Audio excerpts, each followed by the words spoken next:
네, 오늘은 말씀의 공동체라는 제목으로 함께 말씀을 나누도록 하겠습니다.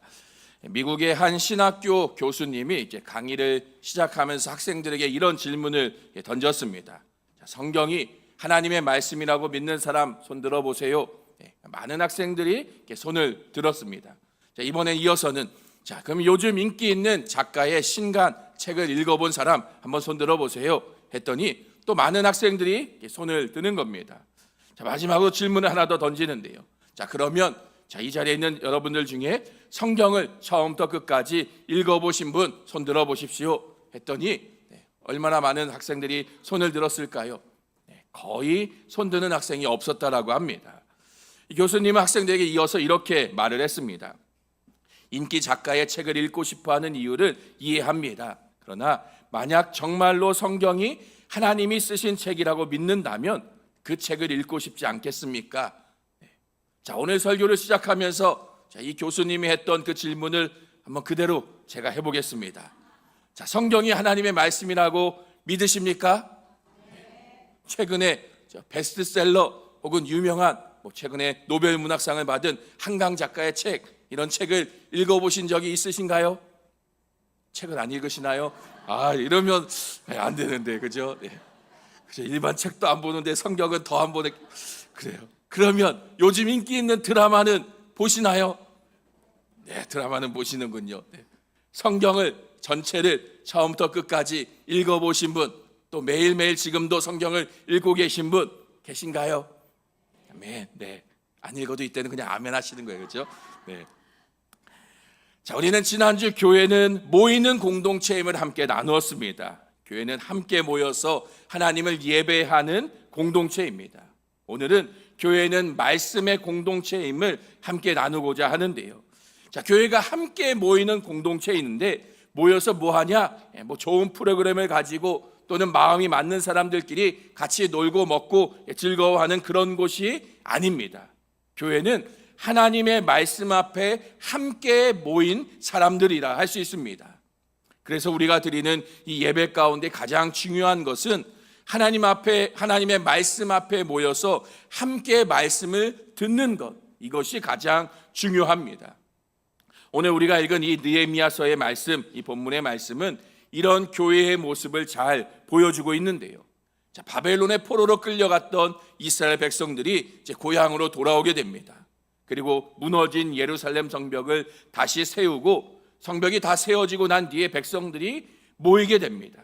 함께 모여서 한 일이 무엇이냐? 우리 1절 말씀 같이 한번 읽어보겠습니다. 이스라엘 자손이 성읍에 거주하였더니 7째 달에 이르러 모든 백성이 일제히 수문 앞 광장에 모여 이스라엘에게 명령하신 모세의 율법책을 가져오기를 청하매. 백성들이 수문 앞 광장에 모였습니다. 누가 모여라 한 것도 아니고 자발적으로 그들이 모였습니다. 그렇게 모여서는 학사 에스라에게 모세의 율법책을 가져오라 청하고 있습니다. 율법책 내놔라, 왜 너 혼자 갖고 있냐? 시위하는 게 아니죠. 율법책을 가져와 읽어달라, 하나님의 말씀을 듣고자 지금 백성들이 모여든 것입니다. 그렇게 모인 백성들 앞에서 에스라는 모세의 율법책을 가져다가 읽고 그 말씀을 가르칩니다. 우리 이어서 2절과 3절도 같이 읽어보겠습니다. 7째 달 회중 앞 여자나 알아들을 만한 모든 사람 앞에 이르러 수문 앞 광장에서 새벽부터 정오까지 남자나 여자나 알아들을 만한 모든 사람 앞에 뭇 백성이 그 율법책에 귀를 기울였는데, 율법책을 누구에게 읽어줍니까? 회중 앞 남자나 여자나 알아들을 만한 모든 사람 앞에서 그 말씀을 읽습니다.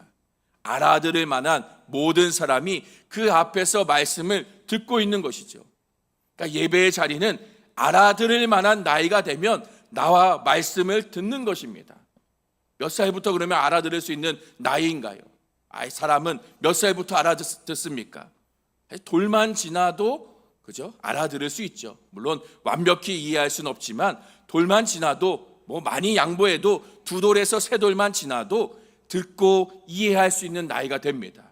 그러니까 어려서부터 갓난아이 때부터 나와 예배하고 그 예배 가운데 말씀을 들어야만 하는 것이죠. 자, 이들이 그렇게 말씀을 듣는데요, 얼마 동안 말씀을 듣습니까? 3절에 보면 수문학 광장에서 새벽부터 정오까지라고 말합니다. 새벽에서 정오까지요. 정확히 새벽이 몇 시부터 시작했는지는 알 수 없지만 그 오전 내내 말씀을 듣고 있는 것이죠. 최소한 6시간 이상은 아마 모여서 말씀을 들었을 것입니다. 우리 예배 시간이 주일날 새벽 예배 시간부터 해서 집에 안 가고 정오 점심 먹을 때까지 예배한다면 어떻게 하시겠습니까? 그래도 예배 드리실 건가요? 아니면 다른 교회 떠나가실 건가요? 자, 오늘 본문에서 이 백성들이 그렇게 긴 시간 오랫동안 말씀을 듣고 배웁니다. 어떻게 그렇게 들을 수 있습니까? 이들이 자발적으로 나와 그 말씀을 듣고 있었기 때문입니다. 특별히 오늘 말씀에 보면 이들이 그 말씀을 듣는 태도에 대해서 뭐라고 말하냐? 율법책에 귀를 기울였다라고 말합니다. 귀를 기울였다고요.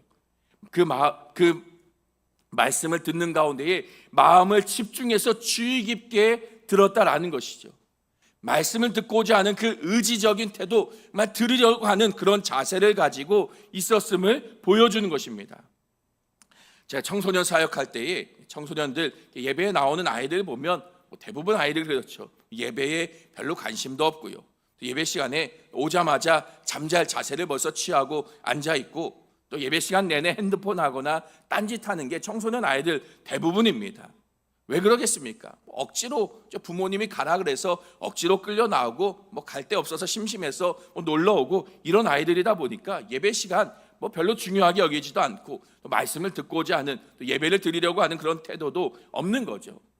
그런 아이들 앞에서 어떻게 하면 이 아이들이 예배를 잘 드릴 수 있을까? 어떻게 말씀을 이 아이들이 잘 들을 수 있을까? 참 많이 고민하고 더 재밌게 설교하려고, 또 아이들의 눈높이를 맞춰보려고 참 많이 고민을 했었는데요. 자, 그러던 어느 날 제가 민방위 훈련이 있어서 민방위 훈련을 가게 됐습니다. 민방위 훈련 받아보신 분들은 아실 거예요. 4년 차까지는 구민회관 이런 데 모여서 한 4시간 정도, 반나절 정도 강의를 듣습니다. 거기에 모인 아저씨들이, 그 민방위 아저씨들이 그 4시간 동안 진행되는 그 강의에 관심 있게 듣고 잘 집중하고 할까요? 네, 아니죠. 그렇죠? 민방위에 온 사람들은 대부분 마지못해 끌려온, 또 민방위 돌아왔는데 가야 되니까, 안 가면 안 되니까 어쩔 수 없이 끌려와서 있는 사람들이고요. 또 그 시간만 어떻게든 때우면 끝나기 때문에 와서 있다 가는 사람이 대부분입니다. 그러니까 오자마자 대부분 아이들이 예배드리러 온 것처럼 자리에 앉자마자 잠부터 자는 사람도 있고요. 또 그 시간 내내 핸드폰하고 게임하고 딴짓하는 사람들이 대부분입니다. 대부분. 제 기억에는 그 민방위에 나와서 그 강의 앞에서 하는 이야기를 집중해서 열심히 듣는 사람을 본 기억이 없는 것 같아요. 아무도 앞에서 뭔 이야기 하는지 관심도 없고요. 들으려고 하지도 않습니다. 저는 어땠을까요? 그래도 목사인데 뭐라고 하는지 앞에 앉아서 열심히 들었을까요? 네, 그렇지 않죠. 저도 똑같은 민방위 대원 중에 한 사람입니다.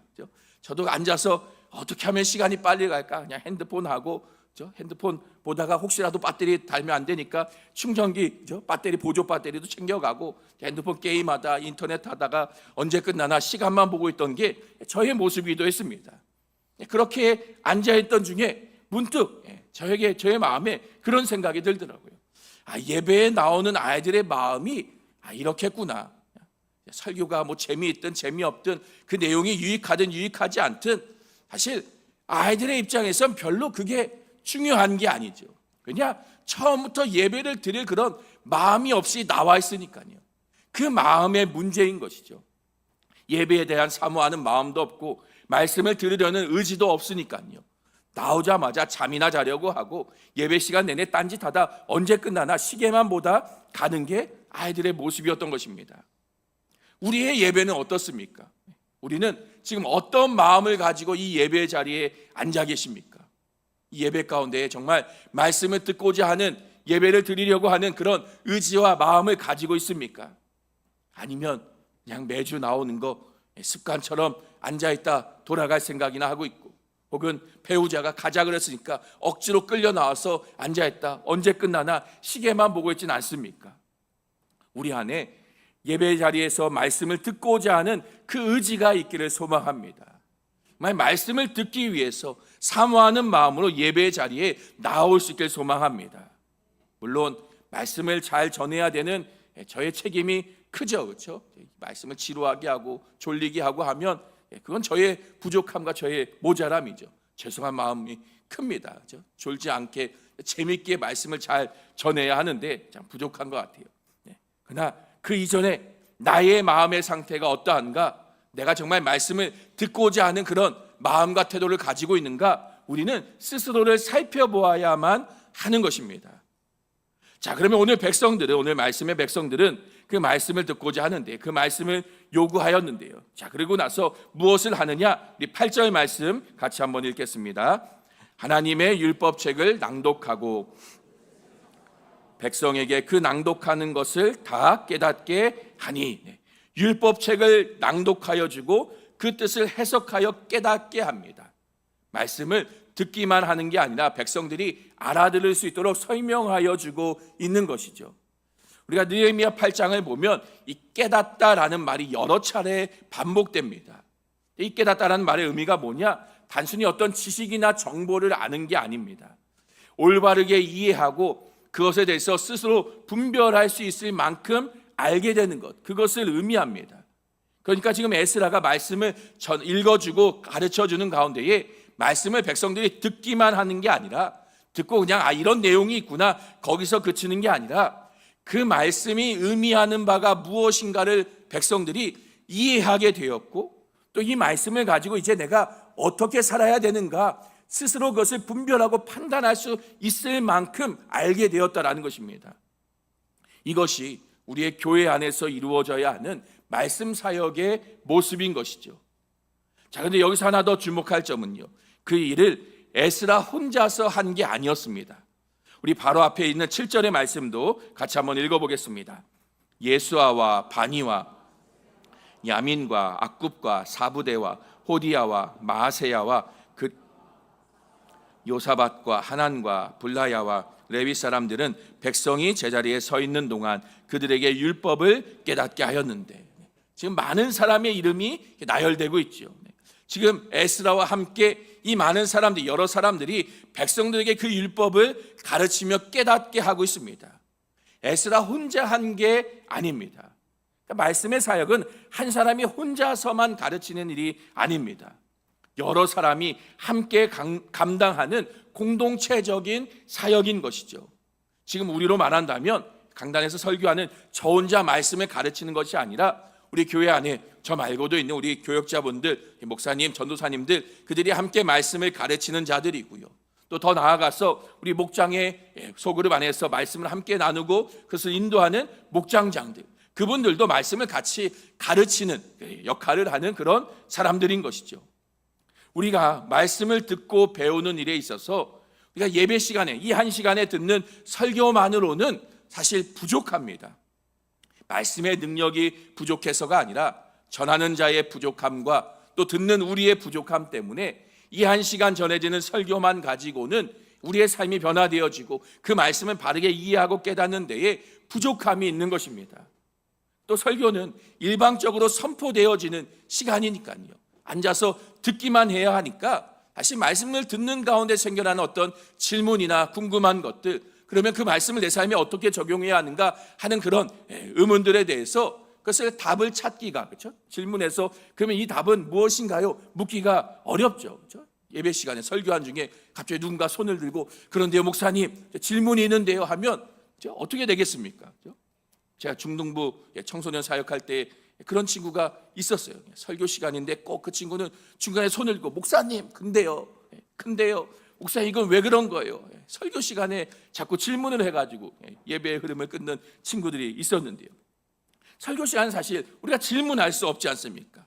그래서 그 말씀을 함께 나누고 더 깊이 배워갈 소그룹이 우리에게 필요한 것이죠. 말씀을 듣는 가운데 생겨나는 그 질문에 대한 답을 우리의 소그룹, 그러니까 우리로 말하면 목장 모임이죠. 그 목장 모임 가운데서 함께 나누면서 찾게 되고요. 또 그 말씀을 내 삶에 더 구체적으로 어떻게 적용해야 하는가에 대해서 이 소그룹, 그 목장의 모임에서 함께 나누며 또 대화하며 더 구체화해가는 것이 우리의 모임인 것입니다. 그래서 바울은요, 골로새서 말씀에 이렇게 말하는데요. 우리 같이 한번 읽겠습니다.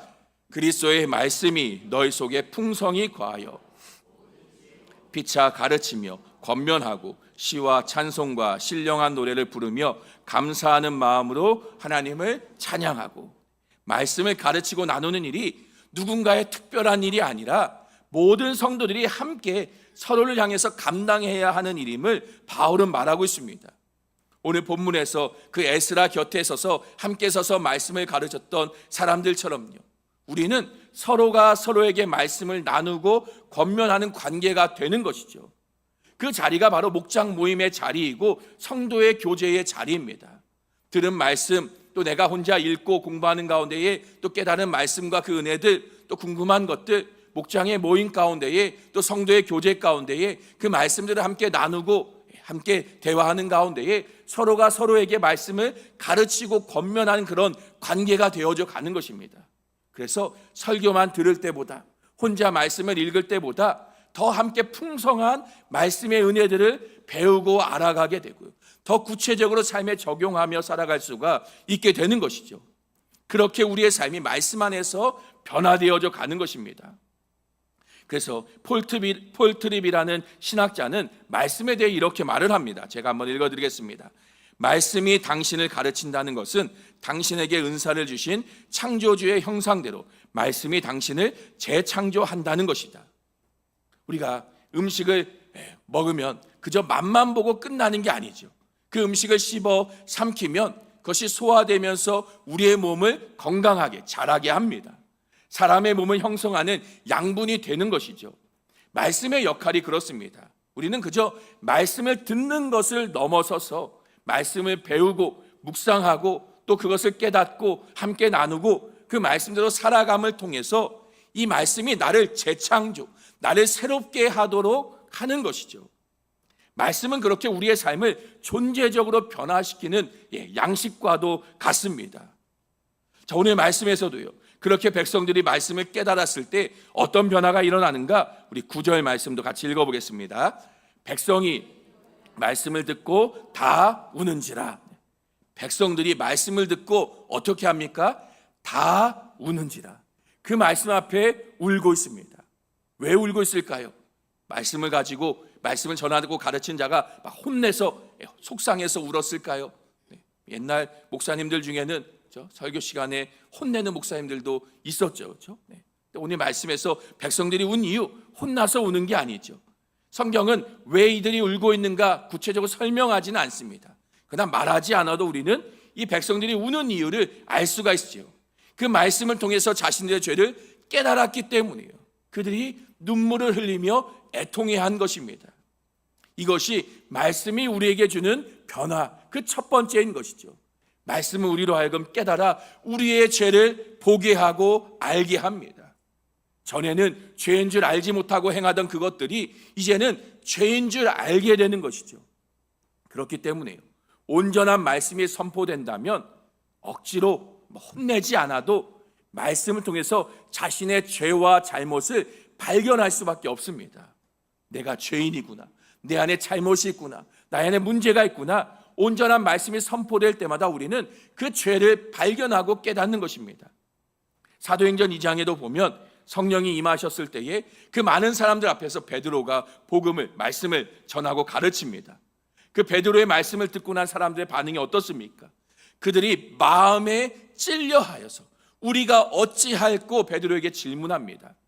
말씀 앞에 마음이 찔린 것이죠. 뭔가 잘못됐구나, 나에게 죄가 있구나. 그들은 베드로의 말씀에 깨달았고요. 그러면 이제 내가 어떻게 해야 될까? 이 죄의 문제를 어떻게 해결할 수 있을까? 고민하였고, 그래서 베드로에게 어떻게 해야 합니까? 우리가 무엇을 해야 됩니까? 질문한 것입니다. 이것이 말씀을 들을 때에 깨닫는 것이고 말씀 앞에 나타나는 변화입니다. 우리가 오늘 본문 말씀에서 한 가지 더 기억해야 되는 것은요, 그 말씀을 듣고 우는 일을 백성들이 함께 했다라는 것이죠. 다 함께 모인 자리에서 그들은 함께 울었습니다. 혼자 돌아가서 죄된 것을 깨달아서 혼자 숨어서 운 게 아니라 함께 모인 자리에서 울고 있습니다.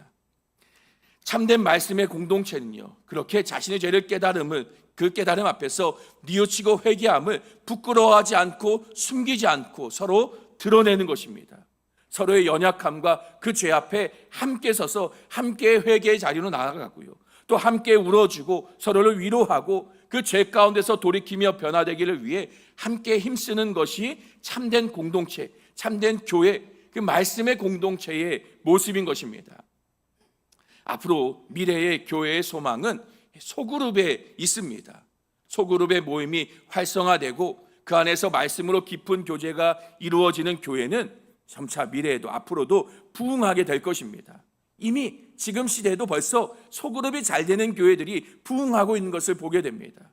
그러나 그 소그룹의 모임이 제대로 되지 않는 교회는 점점 더 쇠퇴해져 가게 될 것입니다. 이건 제가 하는 얘기가 아니라요, 교회 성장의 전문가들이 하는 이야기입니다. 왜 그런가? 지금 시대는 점점 개인주의화 되어 가지요. 사람들은 무리로 함께 있는 것보다 혼자 있고 싶어 합니다. 또 혼자 있는 가운데도 함께 마음을 나눌 사람을 원하기 때문이에요. 대그룹의 모임보다도 같이 울고 웃고 위로할 수 있는, 진정으로 마음을 나눌 수 있는 작은 공동체를 사람들은 더 원합니다. 그저 대그룹의 공동체 안에 있는지 없는지 알지도 못하는 그런 한 사람으로 속하기보다도 친솔한 관계를 맺는 그런 작은 단위의 공동체를 사람들이 점점 더 원하는 것이죠. 그런 모임이 교회 안에서 이루어져야 하는 것입니다.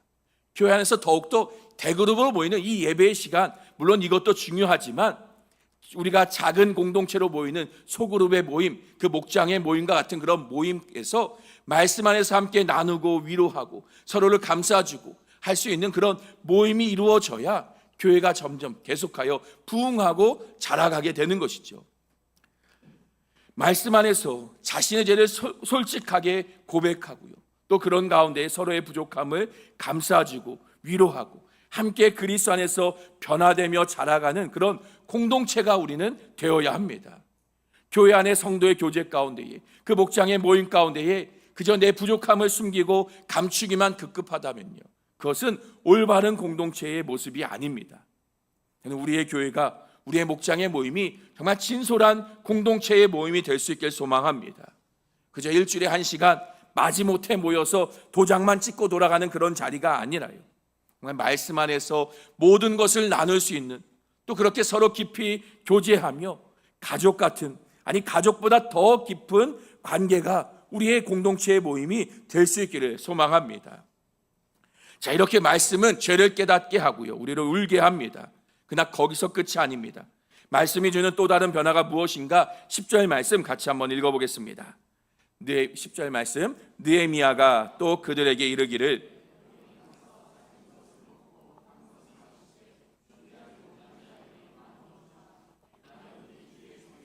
근심하지 말라, 여호와로 인하여 기뻐하는 것이 너희의 힘이니라 하고. 자, 지금 울고 있는 백성들을 향해서 느헤미야가 울지 말라, 여호와로 인하여 기뻐하는 것이 너희의 힘이다 말합니다. 그러니까 다시 말하면 울지 말아라, 이제 기뻐해라 말하고 있습니다.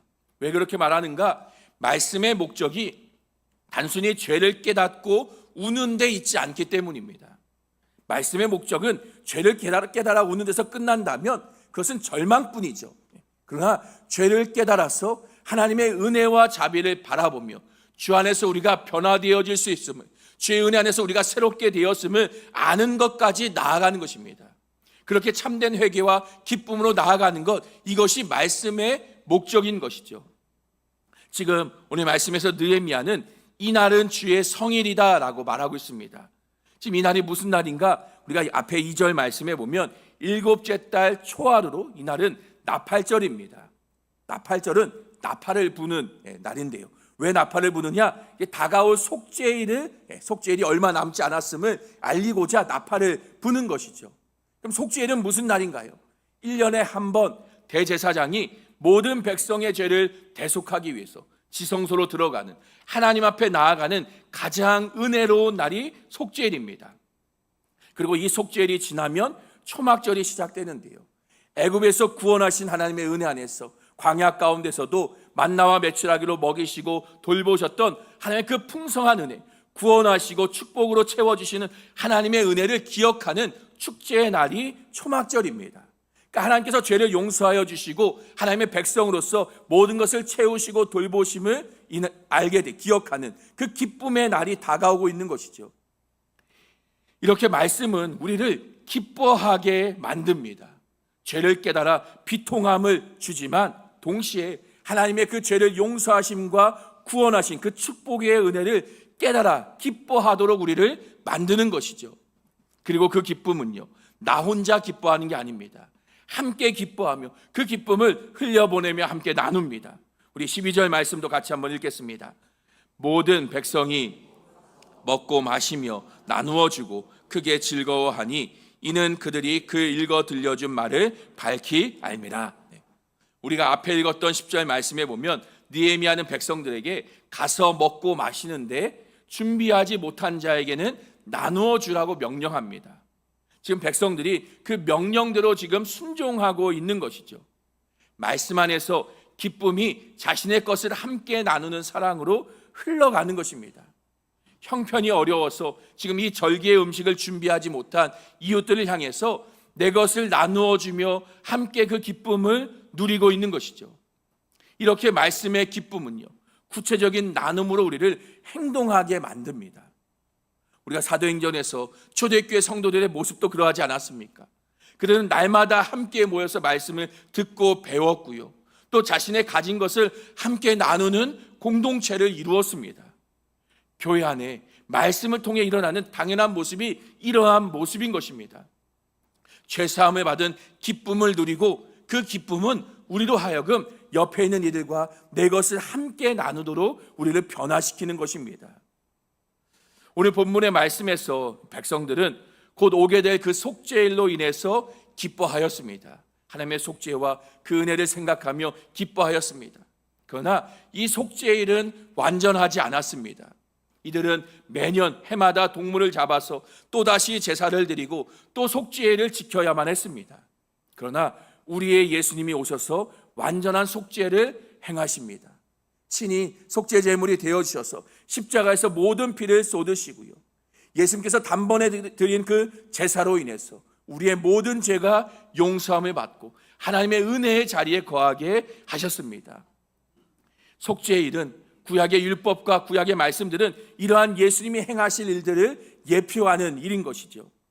그래서 예수님은 부활하신 후에 그 제자들을 만나셔서 무엇을 하시는가? 누가복음에 보면 이렇게 말하는데요, 우리 같이 한번 읽겠습니다. 이에 모세와 모든 선지자의 글로 시작하여 자기에 관한 것을 자세히 설명하시니라.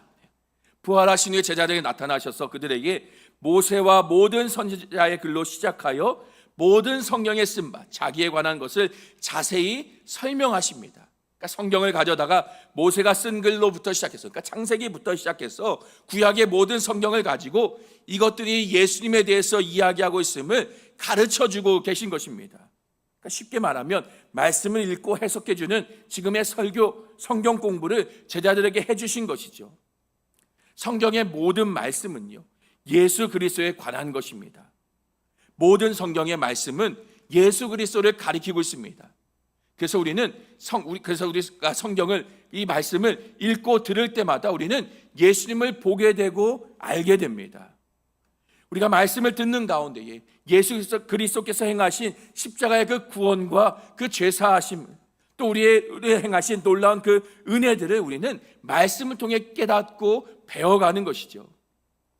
우리는 성경이 하나님의 말씀이라고 믿으십니까?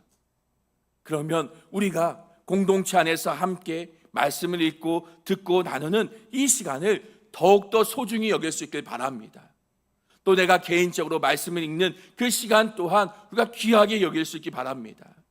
말씀은 우리의 죄를 깨닫게 할 뿐만이 아니라 그 죄를 해결하는 유일한 방법, 그가 바로 예수 그리스도이심을 또한 우리에게 깨닫게 합니다. 그렇게 우리는요, 함께 모여서 말씀을 듣고 배우며 예수 그리스도가 이루신 그 구원의 은혜로 함께 기뻐하는 것이죠. 이것이 교회이며 우리가 함께 모여드리는 예배의 이유이고 목적입니다. 우리가 우리의 모든 성도님들 또 우리의 교회가 날마다 이 말씀을 통해서 우리의 죄를 깨닫고 또 그 죄 가운데서 우리를 용서하시고 구원하시는 예수 그리스도의 그 십자가의 은혜를 알 수 있길 소망합니다. 그 은혜 안에서 또 우리의 삶이 말씀을 따라 행하는 구원하신 그 은혜를 따라 살아가는 삶으로 변화되어져 갈 수 있는 우리 교회와 또 모든 성도님들의 삶이 될 수 있기를 간절히 주님의 이름으로 축원합니다. 기도하겠습니다.